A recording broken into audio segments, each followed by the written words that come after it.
Hey, everybody, what's going on? This your man, Big B, Brian Hanley, and welcome to Steelers Almighty. Appreciate everybody being in here.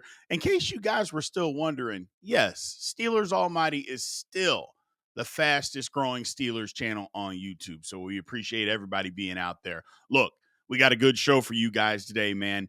First up, Steelers might be moving on from Russell Wilson and Justin Fields. Now, granted, the rumor mill is all over the place this time of year, but those are some legitimate reports out there. We're going to go over that a little bit on how the Steelers might have to move on or might be willing to move on without them. Second up, are the Steelers really that far away? We look at things from sometimes a glass half full or a glass half empty, depending on how you want to look at it. But are the Steelers really that far away from maybe not winning a Super Bowl, but really being a solid contender? Are they that far away? Then Mike Tomlin's talking about changes. We've talked about this a couple of times on some of the lives that we have done. He's talking about changing, but he's just talking. Where is the change actually going to come, or is it just lip service from Mike Tomlin? And then last but not least, Zach Frazier. How good was his rookie season? The Steelers got a long line of good centers. Is Zach Frazier the next one? So we're going to take a look at what his season looked like and what he could possibly be moving forward. Look, you can find us here on YouTube at youtube.com/Steelers Almighty.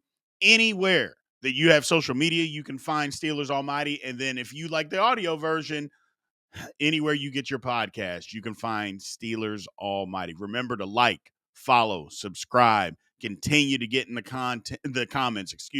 Memberships are also available for a ton of content on the member side of that. So make sure that if you guys want to help support the channel in that way, that you guys sign up to become a member of Steelers Almighty. We really do appreciate it. But without further ado, let's get into this, man. So first things first. Look, are they going to move on from from Russell Wilson and Justin Fields? Are they going to move on? Is that in the plan? Now, everything that apparently everybody's talked about that they're going to choose between one of the two.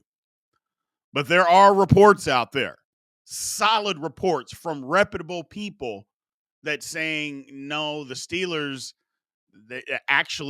they could move on without either one of them. They don't believe that Russell Wilson or Justin Fields is the answer. No need to have a bridge, either one of them be the bridge quarterback, and they could move on. Now, to me, that doesn't make a whole lot of sense. If you know that one of them is going to be a bridge quarterback, then you got to bring back one of them, at least in my eyes. And again, Russell Wilson being a bridge quarterback, I don't think he really wants to do that. I think he wants to be the guy, moving forward for the next 3 years, 2 to 3 years anyway. And it started out fine, but as a Steelers organization, do you want to do that? Was it fading down the stretch? We also heard of reports of him and Arthur Smith just butting heads, on what they wanted to do, or better yet, what Arthur Smith wanted to do and Russell Wilson doing something different. Was it the lack of weapons, lack of good offensive line play? Whatever the case may be, it didn't end well. But Russell Wilson wants to be the quarterback. He's not interested in being a bridge quarterback. He's interested in saying, hey, put some weapons around me. We can get this thing done. Justin Fields, on the other hand, is a guy that you would say he wants the same thing. He doesn't want to be a bridge quarterback either. And again, he also wants to have weapons put around him because other than DJ Moore in Chicago, he's really never had anything around him, including an offensive line that you can say, okay, look, we've given you some stuff. What can you do? Heck, even last year, he gets off to the 4-2 start, but he never really cut it loose. And you could tell by his play, he would see things, guys are open, but he never cut it loose. So Justin Fields is like, look, I'm not interested in being a bridge quarterback. You guys put the handcuffs on me last year. If you just let me loose, I can show you what I can do. I get that aspect of it. The Pittsburgh Steelers might be pushing back, and that's what it sounds like, that they're pushing back on both, saying, hey, look, we get it. You guys don't want to be bridge quarterbacks, but we're also not sure you're the long-term answer. Now, Russell Wilson is definitely not the long-term answer. I mean, he's too old for that to be the case. He's not going to be the quarterback for the next decade for the Pittsburgh Steelers. Justin Fields can be the long-term answer. Do you want to hand over the reins? Do you want to give him a makeshift deal? I mean, Nick Farabaugh, who was on the show a few weeks back, you know, he basically we talked a little bit about this, and you know, the reports now have changed because things change daily when it comes to this, and it's who knows if Pittsburgh's just pushing this out there for purposes of contract. Hey, we may pass on both of you, so you need to take a little bit less money, whatever the case may be. But I think Steelers have a right to push back. Now, here's the thing. If you push back and then they both say, "Okay, great. Thank you for your time, Pittsburgh. We're moving on." Then what do? You know, you look out at the free agent market as far as quarterbacks are concerned. I mean, there's not a ton of quality guys that you would just hang your hat on and say, "Yeah, okay, this makes sense." You know, um you could go the older veteran route, like Matthew Stafford. Reports he's very unhappy that the Rams are trying to get rid of Cooper Kupp. You got his wife out there running her mouth about it, that they may be looking around. He's 37. Would you want to make a trade for Matthew Stafford? I'm guessing if you make a trade, you're going to have to give up a lot. And do you want to give up a lot for a 37-year-old that has hinted about retirement? I don't know. Do you want to do the same thing for a Kirk Cousins? Now, the price tag for Cousins is going to be a lot less than what it would be for Matthew Stafford. A lot less. But are you interested in Kirk Cousins? He's a year younger, but that's still a 36-year-old. We just had a 36-year-old. And a less mobile 36-year-old. Not that Russell Wilson was, you know, you're not going to confuse him with Lamar Jackson, but he's more mobile than what Kirk Cousins is. So are you wanting to do that? You know, is that somewhere you would want to go? Then there's the old Aaron Rodgers. I mean, basically was told by the Jets that he's not coming back. The thing with Aaron Rodgers might come with Devontae Adams. It might be a situation where Devontae Adams wants to hitch his wagon to Aaron Rodgers. Now, why he would want to do that, I don't know. Friend or no friend, it didn't work out with the Jets, so why he would want to continue to do that. But you don't know what people's motivations are. Maybe he's like, look, I've made my money. I like playing with him. I'm comfortable. This is what I want to do.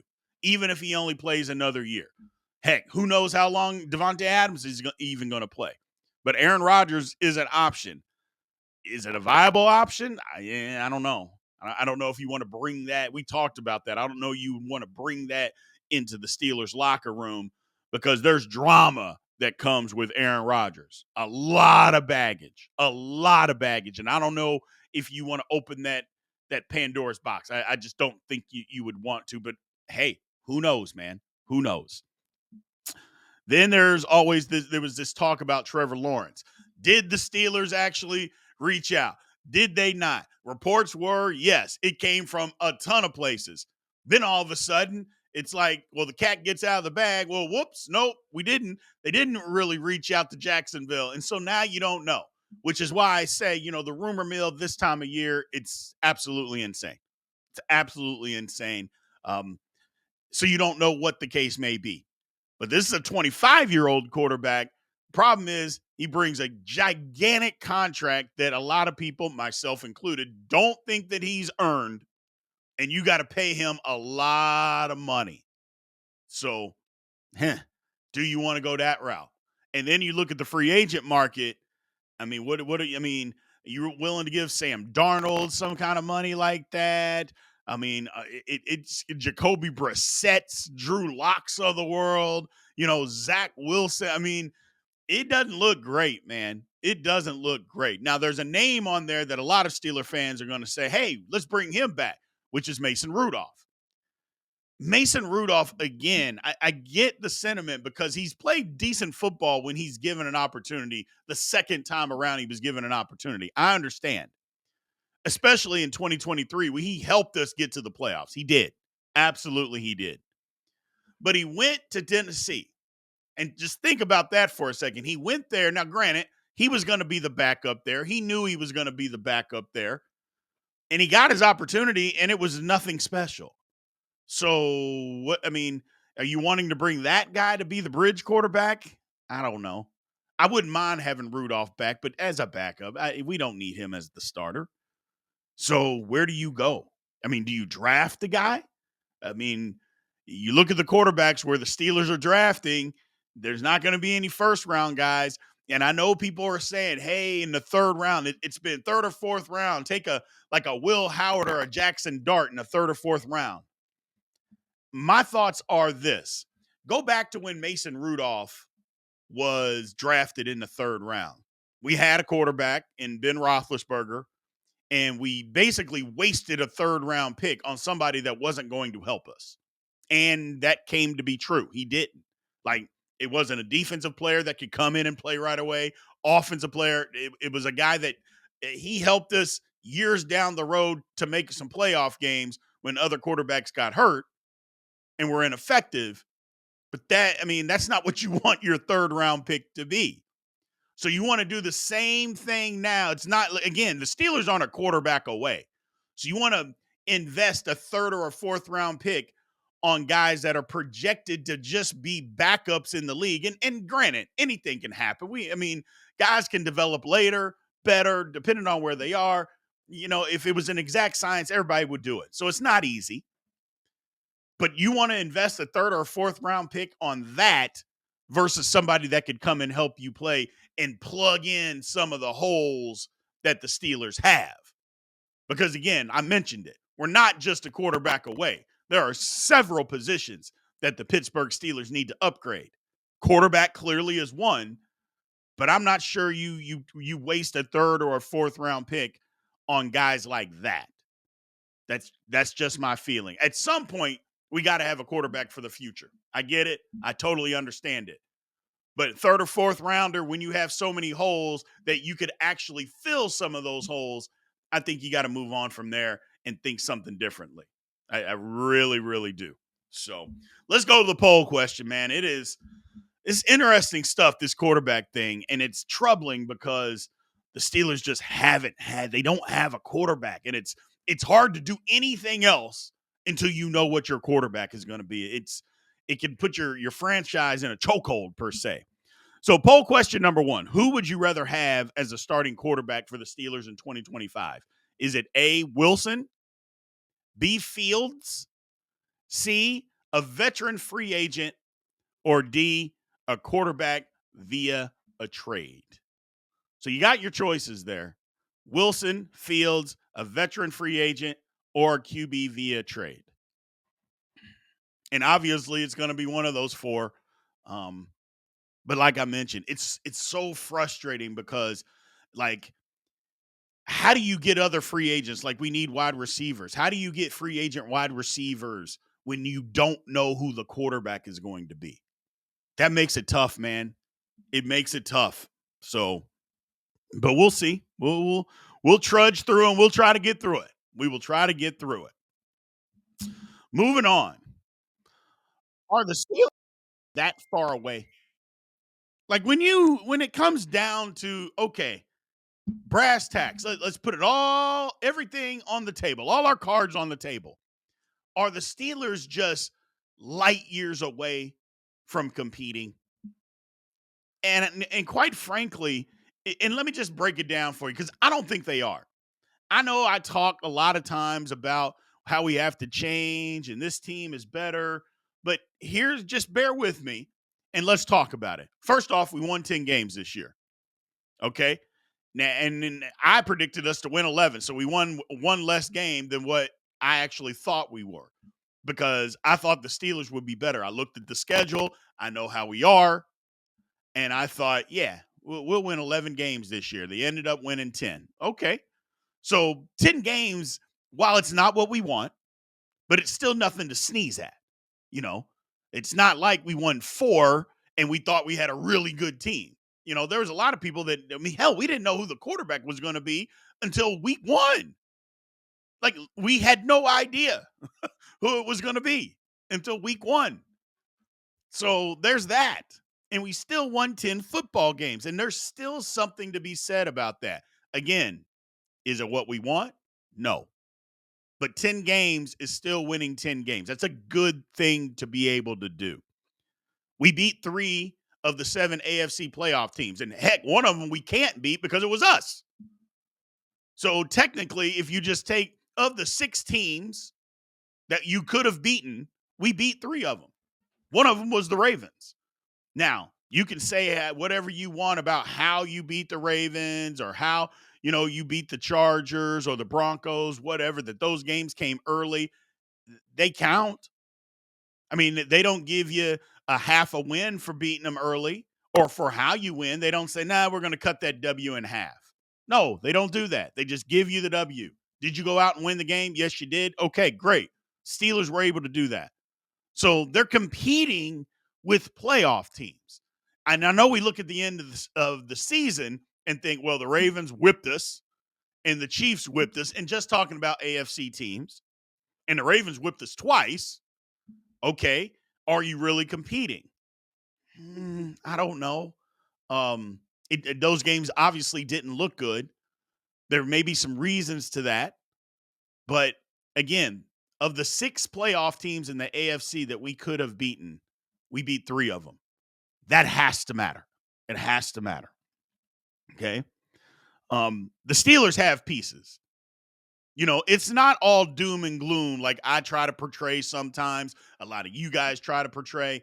It's not all doom and gloom in Pittsburgh. It really isn't. If guys can stay healthy, especially on the offensive line, if those guys can stay healthy, the Steelers will have a good offensive line this year.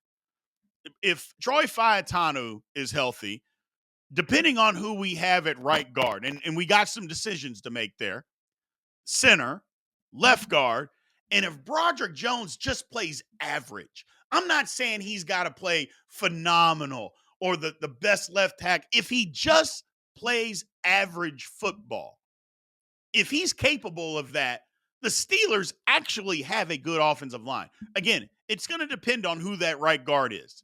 It really is. Do we bring back James Daniels? Do we go pay a high dollar free agent guard to come in, which is what I'm a proponent for? Or is McCormick, do we see, you know what? This guy's come a long way. His technique has come a long way because the motor is there. The tenacity is there and the nastiness. Do we put him back in there and let him take the reins? So a lot of this stuff is going to get figured out. But there are pieces. Joey Porter Jr., do we want, or I say he's not a lockdown corner. But because he's not a top 5 lockdown corner, that doesn't mean he's not good. Patrick Queen, I got all over his butt this year. A ton of missed tackles. But he's better than, I don't know, probably 75% of the linebackers that play in the National Football League. Do we get frustrated sometimes with how he plays? Yes. But that doesn't mean he's a bad football player. Doesn't mean that at all. You know about Cam Hayward and TJ Watt and Alex Highsmith. And if we can get another nose tackle in, we can move Keanu Benton to his natural position. The Steelers have pieces. Deshaun Elliott, I know I'm hard on Mika Fitzpatrick for the amount of money that he makes and what he actually does. I know I'm hard on him for that. I get it. But when you look at it, he's still a good football player. Do I want him to make less money for what they're asking him to do or for what he's actually capable of doing? Yes. Yes, I do. But does that mean that he's still not a good football player? No, it doesn't mean that. Doesn't mean that at all. The Steelers got an opportunity here. So the culture of winning means something. Now, look here. Before you blow me up in the comments, I am the first person to tell you, man, winning 10 games or 9 games and having this streak of not having a losing season, it all means a hill of beans in the grand scheme of things. I'm with you. You've heard me say that a million times. I want playoff success, but you still have to win the game. Still winning that many games is impressive. Now, is it as impressive as winning 2 or 3 playoff games or a Super Bowl? Absolutely not. But we could be the Browns. Would you trade places with the Browns right now? No. We could be Jacksonville. We could be those teams, people. That's the thing to keep in mind. We could be the Tennessee Titans of the world, the Chicago Bears. You got to keep some of that in mind when it's doom and gloom. And don't get me wrong, I am the worst person when it comes to that.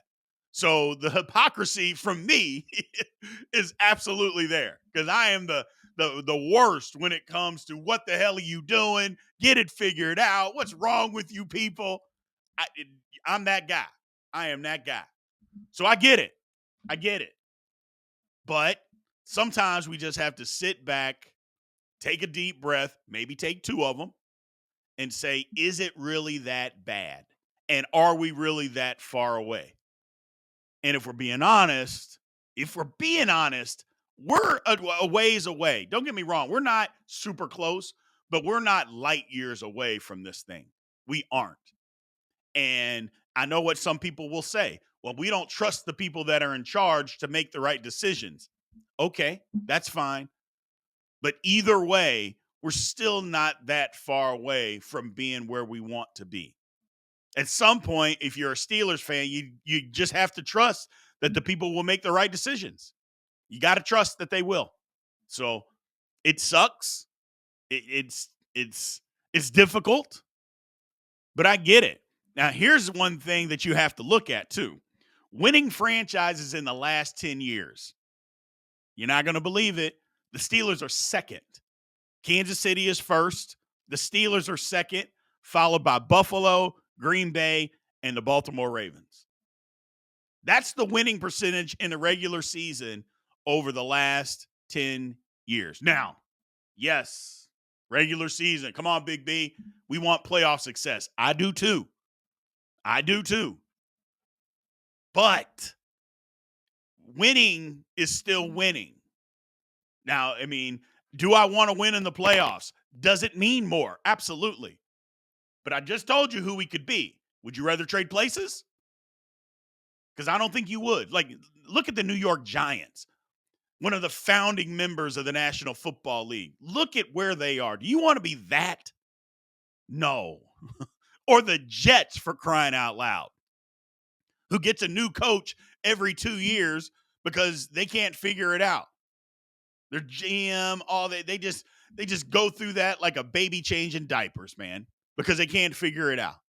So we could be a lot worse. I know some people are not happy with Mike Tomlin. A lot of times I'm not happy with Mike Tomlin, but we're winning. Do we need to win more? Yes. Does he need to make different decisions so we can win more? Yes. And do we need to keep pushing for him to do that? Yes. Do we need to let off the gas pedal when we say, no, this is ignorant? Do something different. No, we don't. We need to keep our foot down and keep demanding that they do things the right way. But we're just not. And I think that's part of our frustration is that we know we're not that far away. We know it. And if they would just do this or just make that change, that things could be different and would be different. So let's get to the poll, man. It can be frustrating. I'm with you. But we're not light years away. So poll number 2 is any winning metric more important than postseason success to you? Is no. A is no to, and B is no to. That kind of self-explanatory. Is any winning metric more important than postseason success to you? That's the whole thing. The answer is obviously no. It's not, but it doesn't mean that we are light years away. So I want to make sure that we're all clear on that. Postseason success means more than anything. It just means more than anything. Because if we never won the division ever again, and we won 9 games every year over the next, let's just call it decade, but we won 2 Super Bowls, but we could only win 9 regular season games, nobody would give a damn. And so postseason success has to be the most important thing. We haven't had any in a while, but I still don't believe that we're just a million miles away. Don't believe it. All right, people, we are at halftime. Halftime means that we give praise to you guys for helping support Steelers Almighty, man. We started a year ago. I go through the same spiel, but it's true. We started a year ago, April 4th. We're coming up on that reunion here pretty soon. You just put it together and put this out there, and you guys responded and liked what we do. So we can't thank you guys enough, man, for what you do. Remember, you guys are still liking, following, subscribing. We continue to get tons of subscribers every single day. Remember, the memberships are now available. We're going to have our website up with merchandise is going to be out sooner than what you think, or would maybe sooner than what I think. A lot of things are going to be possible. We're going to get all of this up and going, man. It's a process. It's not something you can just throw together, or better yet, it's not something that we are going to throw together, because we think it's worth more than just throwing some slop out there for you guys to consume, you know. So, and I always say we, because it's me and my producer who's behind the scenes that's in charge of all the graphics and everything that you guys see. He does all of that for us. So it's a great team. It's a great partnership. It's a great place to get out what we're trying to get out, our message to all Steeler fans. And we love the support that you guys have given us, man. So we absolutely appreciate you. Continue to like, follow, subscribe, and hit that notification bell so you know exactly where Steelers Almighty content, when it comes out. And if you like the audio version, look, subscribe anywhere you get a podcast. Also, memberships, you can get the links are in the comments and in the description. So let's move on, people. Ooh, now Mike Tomlin and change. Now, we just talked about the Steelers not being that far away. And I thought it was important that we put these two things together, because the Steelers aren't that far away, but Mike Tomlin's got to do some things to change. Now, it's early in the season, or in the off season, I should say.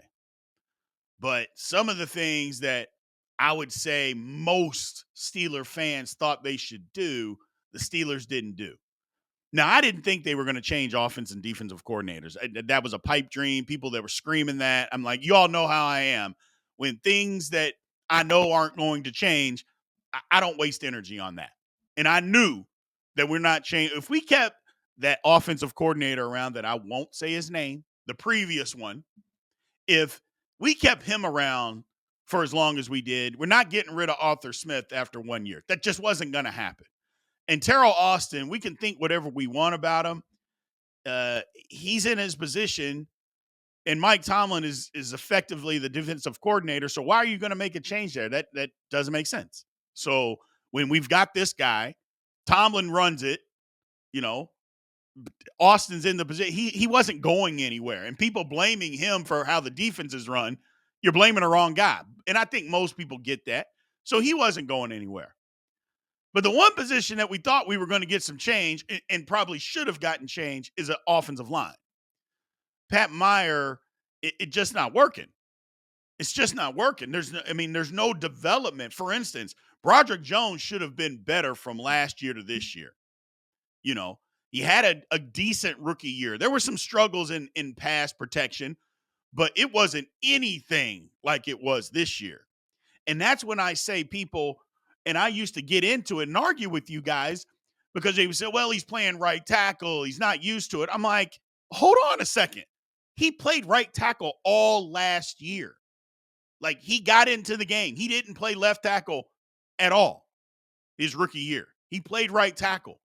And he was just miles better than what he was in his sophomore year. So the excuse that we gave him, oh, well, he's really a left tackle. Well, nobody had that excuse last year. Nobody even brought it up. And the only thing people brought up was, man, he's a left tackle. You know how good and athletic he is, that he can play both. That's what people said. Imagine how good he'll be at left tackle, thinking how good he is at right tackle. Well, he's at right. We didn't say, oh man, he's going to regress his second year at right tackle. And people even questioning now, should he even be on the team? That's where we're at. And Pat Meyer has to be a coach that's got to be able to, if you can't get the best out of your players, then that's on you. It's one thing if the players can't play, if they're not talented, if they just don't have it. I believe Broderick does. He needs to be challenged. Now, maybe he needs to be challenged in the face of competition. Maybe that's one thing that he needs, somebody to actually push him for a job. I don't know. But the coaching aspect, we didn't make the change there that I thought was necessary. And changing the secondary coach, I'm sorry. That's not the change. That's not a significant enough change. Now, did it need to happen? Maybe. Okay, maybe. It kind of seems goatish, I should say. But did it need to happen? Okay, fine. We made that change. And maybe we're going to change some more philosophy. Haven't seen it. Maybe it's coming. Philosophy on who we draft, how we run the organization, things that we do. Again, it's early, so we don't know. And maybe they are going to lean into it. But lean into it, they need to. No more of, well, we're going to change. And I'd imagine there's going to be some things that change around here on a lot of levels. Well, okay, great, Mike Tomlin. If there's going to be, let's see it. And right now, a place that we thought that was a place that you could make change, you didn't. So let's get to the next bar. And that's basically going to be in free agency. Are we going to throw some money at some players and spend it on offense? Are you going to do that? So, again, and that'll be here before we know it, people. I know it seems like it's a long way off. No, it's not. Free agency is right around the corner. And then we're really going to know. We're going to know. Now, granted, free agency is a two-way street. That we can throw the money out there, but people have to want to come to Pittsburgh. But isn't the whole talk always that guys want to come play for Mike Tomlin? Well, if it is, let's see. Let's see what the Mike Tomlin mystique is, because it is a real thing. That's not make-believe. I mean, you hear it all the time from players. You hear it all the time that they want to come play for Mike Tomlin. Well, if they do, great. Let's get it going. Let's throw some money around and let's get this thing figured out. But we need some real change, Now, here's the thing as far as why we need change, what we did in the second half of the season. The Steelers, unfortunately, the second half of the season, it did not look good. It did not look good. As far as the winning percentages, the Steelers dropped 30% in the second half of the season. Only two other teams were worse, the Chicago Bears and the Houston Texans. And basically, we were tied with the Texans.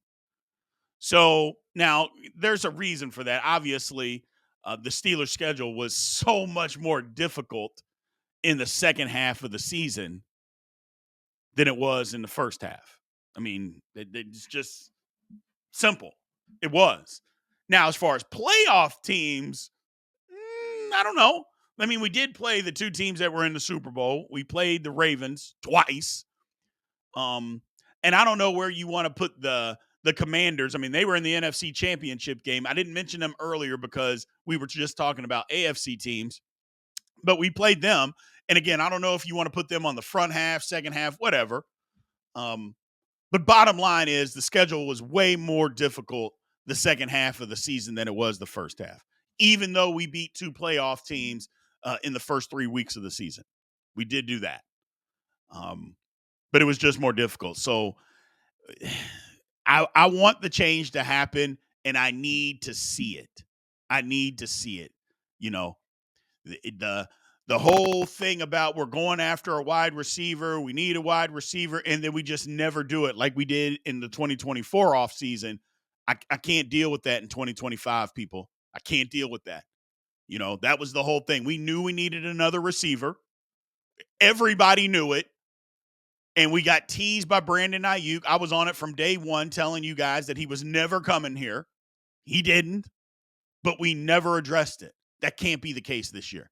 That can't be the case. We have to address that need significantly in the offseason and other places too. I'm just bringing up wide receivers. So change is coming. Hopefully, change is coming, but we need to start seeing it.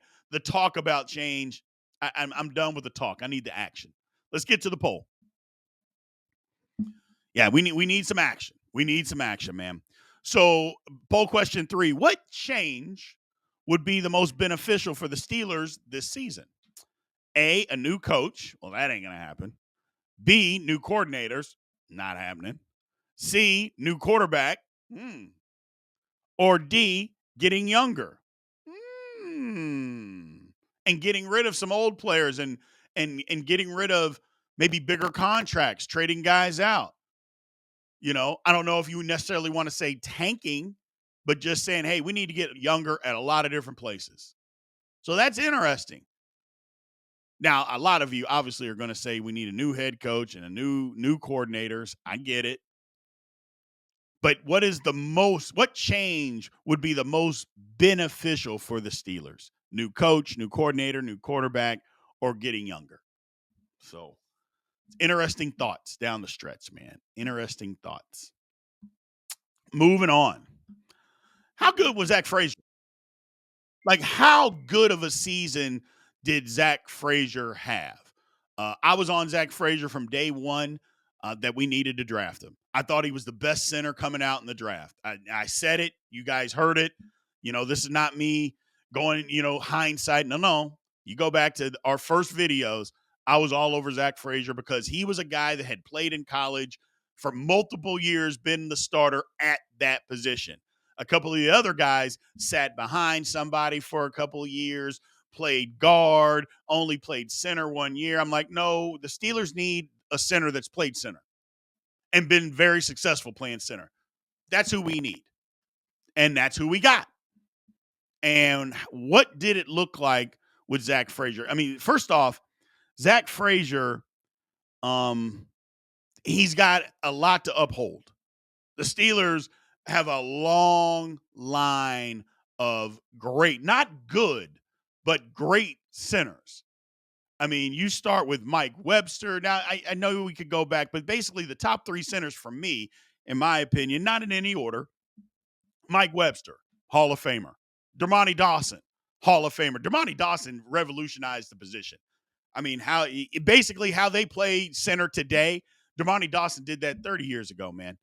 That's how good he was. And then Marquise Pouncey, gonna be a Hall of Famer.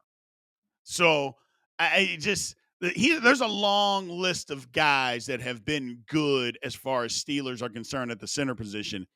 Zach Frazier, in my opinion, is in line to do just that. Now, it was one season, so I don't want to get ahead of my skis here, but we're pretty knowledgeable fans when it comes to Pittsburgh Steelers centers and what we see. I mean, he's got it. He's got it. He's got the nastiness. He's got the motor. He's got the mindset, the build. Zach Frazier's got it. He started 16 games this year, including a playoff game. He got hurt in 2 games. So for the most part, and here's the thing, he didn't even start out the season. And when I say the season, training camp, he wasn't the starter. He was a backup, if you remember. And then Nate Herbig got hurt, and then we had to put him in.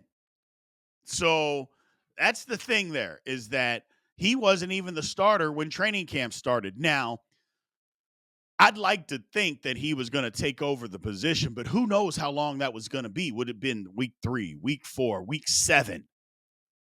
And maybe Herbig would have been able to do the job. I don't know, but I'm glad we didn't have to find out, to be quite honest with you.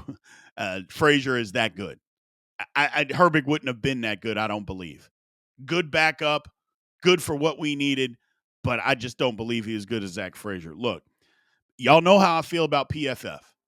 I like to say PFF is a tool. I like to use my eyes and what I see on film more than PFF. But if you are a believer in PFF, and again, it's not horrible, but it's a tool. He's ranked 5th. Is the 5th best center in the National Football League. Keep that in mind. So, I mean, as a rookie, that's what he graded out this year. Number 5. So, if whatever you want to believe as far as Pro Football Focus, there's our guy sitting at 5. And maybe you don't think that he was 5. Maybe you don't believe that much in Pro Football Focus. That's fine. But give the scale up or down a couple of spots, and that's where Zach Frazier was. So, again, he could have been higher. Maybe he was a little worse. Either way, we got our center. We got our center for the next decade. I'm happy about it. He's that good. Like I said, he's got a mean streak. He's got the build for it. He's got a motor. And it started immediately. I'm going back and putting in these all 22 full game videos for our members. And right off the bat, Zach Frazier's pushing people after the whistle, got his hands on guys, being an agitator. I love it. You hated playing against those guys, but you love them when they're on your team. We got one of those. We actually have 2 because McCormick is the same way. But we got Zach Frazier, and his skill level is just a lot higher than McCormick's is right now. So, yeah, I love Zach Frazier. That's the thing. The importance of good draft class. That's the importance. Last year he was drafted, 2nd-round draft pick. Didn't know if he'd be there. I thought, man, we might have to move up to try to get him. We didn't. He fell to us. I love it. But that's the difference, man. When you have solid draft picks, look at the Philadelphia Eagles as your guide. I know there's a lot of people that don't like Philly, but look at Philly. They just don't miss. They do the work. Now, granted, everybody misses on somebody. You can't get the draft 100% right. Like I said, if it was an exact science, everybody would do it and it'd be super, super easy. But do the research. Build your team from where you need to build it. Build it from within. When you do that, you're always going to be better off. You build it from inside out. And I know we play in a different type of football than what we did in the 70s, 80s, 90s, early 2000s. That things are totally different now, especially with the rules, because you can throw it all over the lot. But you can't throw it anywhere if you can't protect your quarterback. I've said it from day one. You've got to have line. You got to have the line. So, and having a good center is just part of that, man. Let's go to the poll question. So, who would you prefer to flank Zach Frazier in 2025? Who would you prefer as far as a combination playing on right and left guard? A, would you want to see Daniels and Siamalu? That means we signed James Daniels back. B, Siamalu and McCormick. That we put who ended the season last year. We have McCormick. Siamalu and a free agent or a rookie. So do we go out and spend high dollar on a free agent and put them in at right guard? D, do we want Daniels and McCormick? Well, if that's the case, that means we've traded Siamalu. E, same thing, Daniels or a free agent rookie. Or F, McCormick and a free agent / rookie. So you got some choices there on who you would want. Siamalu, that'd be tough if we got rid of him. 31-year-old. He didn't play as good this year as he did the year before. I'll give you that, but he's still a very competent offensive guard in the National Football League. It's 31 years old. I'm not sure you give up on those people just yet. Either way, the Steelers got some choices. I mentioned it before. That free agent lot. I mean, I'm still not opposed to throwing money at a big dollars at a free agent guard to get him in there to try to solidify that position. I'm not opposed to it. It's almost as important as wide receiver and D-line, in my opinion. It's almost as important. Just a ring above it. I might even say that it's more important than the D-line if I were to rank them. Wide receiver, offensive guard, D-line. Just my opinion. As far as free agency. So that is where that would be my lot as far as the order that I would go. So But look, man, we talked a lot today about expectations. Are the Steelers that far away? We talked about change, and they go hand in hand. They really do. We have our expectations on what we think the Steelers should be. Are they that far away? But for them to get there, there's got to be some changes made. And I think the frustration comes in is because we've seen that the Steelers have been unwilling to make certain changes to be able to get to where we're trying to go. And I'm not going to back off of my stance. I like Mike Tomlin. I want him to change how he wants to win football. Somebody challenged me in the comments and said, he has been here 18 years and he hasn't changed. You're right. He hasn't. But that doesn't mean, you can always change. You know, you can always change. I know he's done things his way forever, but I think he realizes that, or maybe he realizes that I can't keep doing this. We got to do something different. We don't have a quarterback. We got to find one. We got to make a decision on who that's going to be. We got to spend money in free agency on the offensive side of the football. The league is an offensive league. And yes, I get it that they dominated. The Eagles defense dominated the Chiefs in the Super Bowl. That's defense, you can say, still wins championships.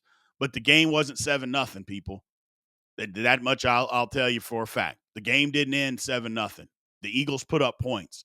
And look who the Eagles are actually paying. They're paying offensive guys. They're not paying defensive guys. They're paying offensive guys. So you've got to be able to score points in this league. You just do. Will the Steelers make those necessary changes? We're going to find out. I'm willing to give them the benefit of the doubt. Hopefully you guys are too. I appreciate it, man. So that's all I got for you guys today. Appreciate you. Again, remember to like, follow, subscribe, get in those comments and let everybody know what you're thinking, what you think of what we talked about today. And definitely hit that notification bell so you know exactly when Steelers Almighty content comes out. Until next time, we will talk to you. Aloha.